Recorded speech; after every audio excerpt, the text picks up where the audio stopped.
right, I'm out here throwing knives and Jared's following me around with his camera.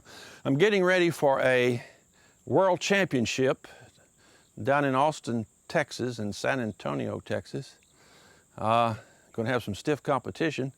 So I'm trying to punch out that 4-inch bullseye right there. Going to have to hit it nearly every time if we're going to, that's 100% there, if I'm going to win that world championship. We got to throw it from 6 different distances. I'm Michael Pearl, and I'm sitting on my stump here ready to answer your Bible questions. We're on Tennessee on a beautiful, sweaty, humid day. And so, Jared, what's on the folks' mind out there? What do they want to know? Good morning. My name is Denise, and I'm calling from Northeast Maryland. And I want to say that I just saw Mike's answer to the question about tithing. Very shocked and surprised. I've never heard this my entire life. I'm 52 years old. I would like Mike, if he could, to explain what a Christian should do with their money. I know it's obvious. Give to the Lord, give to missions, that kind of thing. But what should he suggest we do on a weekly, monthly basis if we don't give a specific 10% to our church? Doesn't matter who we give it to. Thank you very much. The Bible tells us as the Lord has prospered us, we should give. Said on the first day of the week, set aside your offerings and offer gifts and offerings. So certainly giving is what being a Christian is all about. That is an expression of being a Christian, giving. Now, be wary of any preacher or ministry that puts a mandate for giving upon you and they are the recipients of it. Now see, I have a multi-million-dollar ministry, but my income doesn't depend on that. I don't need the ministry for my income. I've made my own living all my life. And so I never ask anyone to give me money. If you give anything to our ministry, every dime of it goes to whatever you designate it. For instance, if you designate it to buy Bibles for Laos, and you give $10,000, $10,000 goes overseas to a printer who prints those Bibles, and they're distributed in Laos. We don't take a dime of it out, and we have audits, we have records to do that. Now, be wary of anybody that says you need to give 10% to this church, 10% right here to this ministry, or any amount for that matter. Yes, give, but how should you give? Give as God lays it on your heart. Give to people printing Bibles. Give to people rescue missions. Give to people working with unwed mothers. Give it to orphanages and homes. Boy, it troubles me that today in America we've got church building after church building after church building, gigantic, expensive, multi-million-dollar affairs that people use 3 hours a week. Boy, that's a poor business, you know. My brother was working for a church, and they had, I think, 4,000 or 5,000 members, and had about 36 maintenance men in the place that he was directing. And they got in a tight financially when everybody else did, and so they laid off 25 counselors, including psychologists and psychiatrists, and completely vacated an entire building of counseling people. Now, it's pitiful that we in America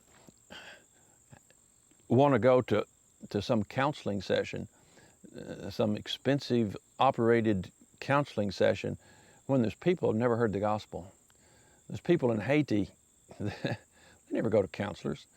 They just try to find something to eat.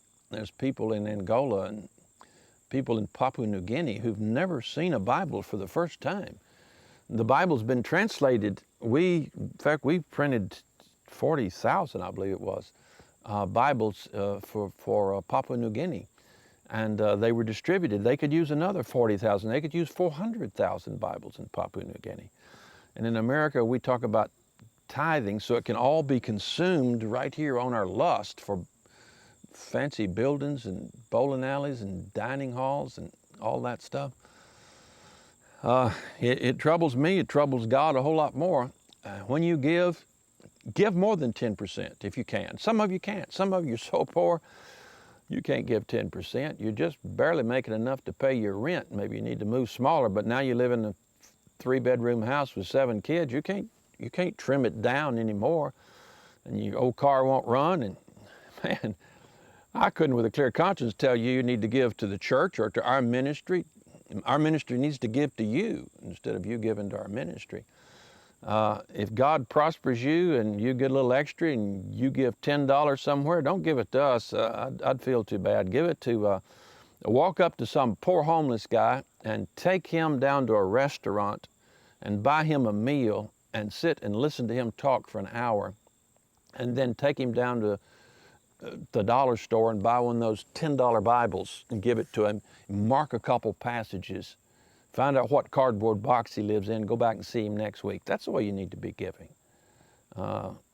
This institutional giving to support institutions, whoo, that's nauseating. That's totally nauseating. So give big, give freely, give joyously, but give of yourself, not just your money. Don't buy God off by giving something and then spending the rest of the week doing your own thing. Get involved in people's lives and use your money to get involved in people's lives so that you can help them, so that you can bless them. You know, you might go 6 months without giving hardly anything, and then a big situation comes up and you give what would amount to 10% of your yearly income at one time to one ministry opportunity. But check it out. Just because somebody comes crying with some pictures of kids with fat bellies, don't give them your money. Spend half of that money to go to that country with a couple of your kids and spend 2 weeks getting to know the ministry. And if it's a good ministry and a faithful ministry, then give the other half to the ministry. But don't just buy God off by giving a portion of your money. You go back, if you didn't hear the tape on tithing, go back and look at that. That's not something that the Christian is placed under. That is a Jewish taxation that supported the 1/12 of the nation of Israel, the tribe of Levi. It was a national tax that supported the country. It had nothing to do with giving to God. It was not like our giving today. It was a taxation for the nation. And the Christian church is not under a 10% taxation. All right, going to stick some more holes in this wood. If you would like to ask a Bible question, email us at biblequestions@nogreaterjoy.org or call at 931-805-4820.